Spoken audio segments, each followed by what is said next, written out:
Assalamualaikum warahmatullahi wabarakatuh. Perkenalkan, nama saya Adil Rahman dari Manajemen Keuangan Syariah semester 3. Di sini saya akan menjelaskan tentang perekonomian terbuka, di mana perekonomian terbuka yaitu definisi perekonomian terbuka adalah sistem ekonomi di mana satu negara terlibat dalam perdagangan internasional, investasi lintas negara, dan aliran tenaga kerja untuk mendukung pertumbuhan ekonomi. Contoh nih, Indonesia adalah negara dengan perekonomian terbuka. Indonesia itu mengekspor hasil sumber daya alam seperti kelapa sawit dan batu bara, serta mengimpor barang seperti elektronik dan kendaraan bermutu. Yang kedua yaitu komponen perekonomian terbuka, di mana yang satu itu ekspor dan impor. Yang dimaksud di sini adalah ekspor adalah mengirim barang atau jasa ke luar negeri, dan impor adalah membeli barang atau jasa dari luar negeri. Contoh, Indonesia mengekspor tekstil ke Amerika Serikat dan mengimpor bahan baku elektronik dari negara luar, yaitu Cina. Yang kedua aliran modal. Di sini aliran modal merujuk pada investasi asing langsung yang disebut FDI atau investasi portofolio lintas negara. Contoh, perusahaan Jepang seperti Toyota membuka pabrik di Indonesia.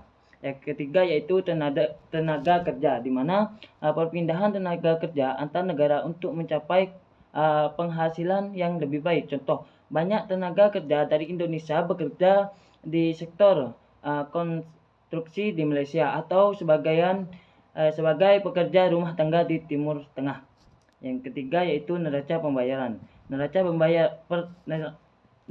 perdagangan mengukur selisih antara ekspor dan impor barang. Contoh, jika Indonesia mengekspor batu bara senilai 10 miliar, tetapi mengimpor bahan bakar senilai 8 miliar, maka terjadi surplus perdagangan sebesar 2 miliar.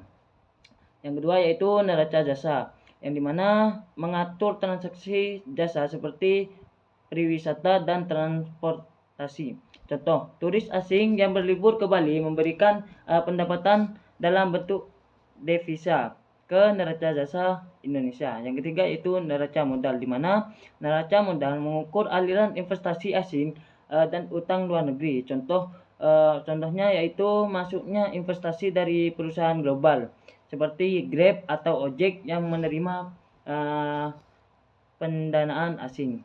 Yang keempat yaitu teori perdagangan internasional. Di sini keunggulan komparatif.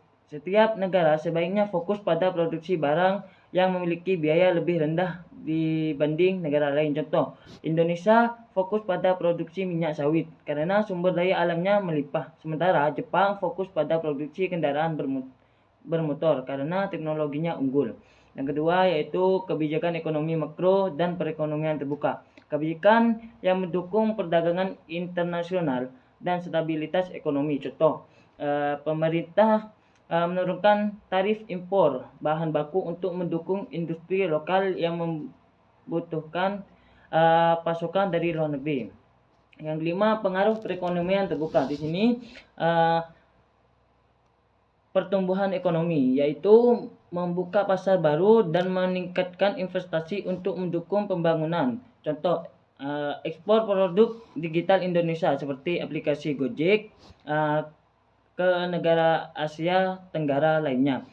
Yang kedua, volatilitas ekonomi. Di sini ketergantungan pada dasar global dapat menyebabkan instabilitas, di mana contohnya yaitu ketika harga minyak global turun, pendapatan negara menghasilkan minyak seperti Indonesia juga akan menurun. Yang ketiga yaitu kurs valuta asing, di mana nilai tukar mata uang mengaruhi biaya impor dan daya saing ekspor. Di sini dicontohkan jika rupiah melemah terhadap dolar, maka harga barang impor akan naik, tetapi barang ekspor lebih murah di pasar internasional. Yang keenam yaitu globalisasi. Globalisasi adalah pendorong utama perekonomian terbuka. Ini memperluas hubungan ekonomi, budaya, dan teknologi antar negara. Contoh, teknologi dari perusahaan asing seperti Apple atau Samsung masuk ke Indonesia. Sementara budaya Indonesia seperti batik terkenal di seluruh Indonesia. Kesimpulannya yaitu perekonomian terbuka sangat penting dalam era modern untuk meningkatkan pertumbuhan ekonomi dan mendukung kemajuan teknologi. Namun, resiko seperti volatilitas pasar global perlu dikelola melalui kebijakan yang tepat. Mungkin itu saja yang saya dapat sampaikan. Selebihnya wallahul muwaffiq ila aqwamit thoriq. Wassalamualaikum warahmatullahi wabarakatuh.